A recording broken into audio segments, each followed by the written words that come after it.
সবচেয়ে কষ্টকর জিনিস হচ্ছে কি এই জামটা। আল্লাহ বাজার টাকা আল্লাহ 30টা দিন সামনে গেলে যে জামটা পাবো, আল্লাহ 30টা দিন এই জামটাই খাই।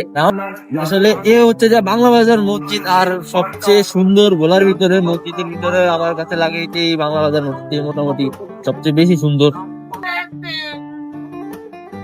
জান যাবে না কয়টা।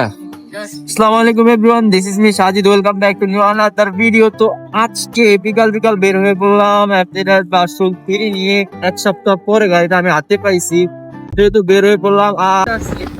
আর বাইরে যত পড়লাম, বাইরে কই যাবো দায়িত্ব চিন্তা ভাবনা করতে করতে অনেকটা সন্ধ্যা হয়ে যায়। বাংলা বাজার একটা সুন্দর একটা মসজিদ আছে, মসজিদে যাই। কিছু মসজিদের একটু পুলিশ থাকতে পারে, পুলিশ থাকার একটা সম্ভাবনা আছে। আর হচ্ছে যে ড্রাইভিং লাইসেন্স নাই, এই কারণে ভয়টা বেশি।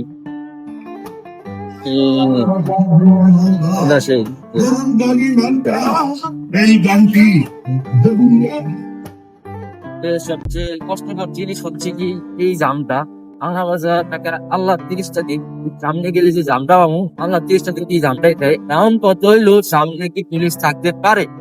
সামনে যদি পুলিশ থাকে তাহলে তার ছোট করে ড্রাইভিং লাইসেন্স মার লাগায় তো লিখবো, ভালো করে দেখতে আমি।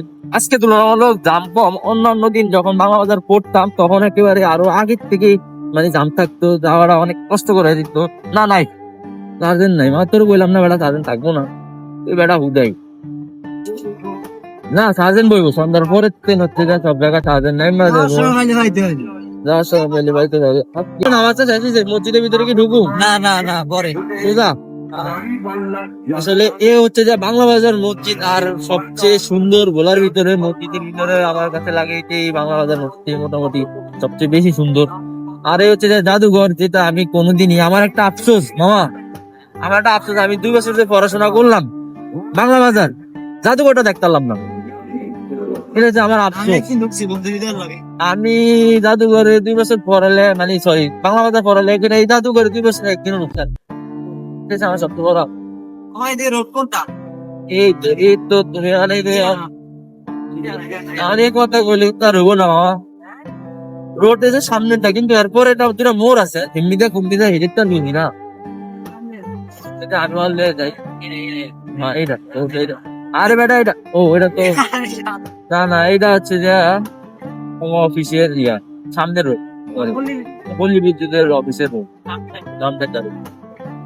আসলে অনেকদিন যাবত আসা হয় না, তো এর জন্য আমরা মানে হারাই ফেলি দেখছি কোনটা। এটা না এটা, এটা না এটা, পরেরটা। এবার ডাইনি, এবার তো বলতে পারলাম না। এবার ডাইনি ওরা আরে মামা, হ্যাঁ এদিকে বুঝি দিয়ে গেল তারা। এদিকে তো পাকুরে। হ্যাঁ ইকো পার্কের রোডটা কোন দিকে? ইকো পার্কে, ইকো পার্কে, ইকো পার্কে আপনি এদিক দিয়ে যাইতে হবে। ও তাহলে এটা ভুল রোড দিকে এলাম। তোর এবার আমি কইছি রাস্তা ওইটা, তুই কস না এইটা এইটা। তুই তো বলি এটা, আমি তো বললাম ওইটা।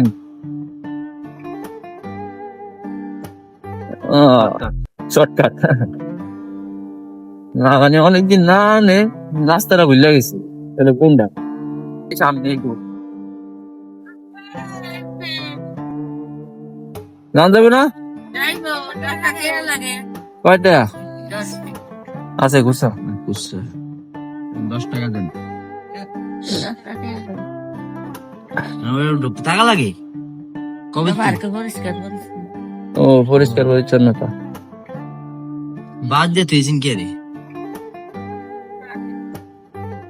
না না, একটু বাসটা উঠে দেন, আমরা যাই।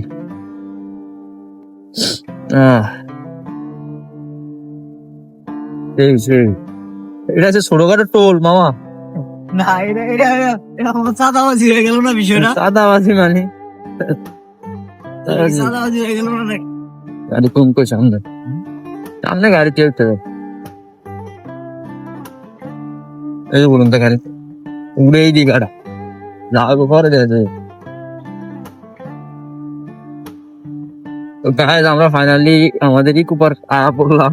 আর আয়া ডিউড়াছি না, আর আইসি কত হইলো, আগে টোল ছিল না, এখন টোলটা নিছে। চাওম কই যাস?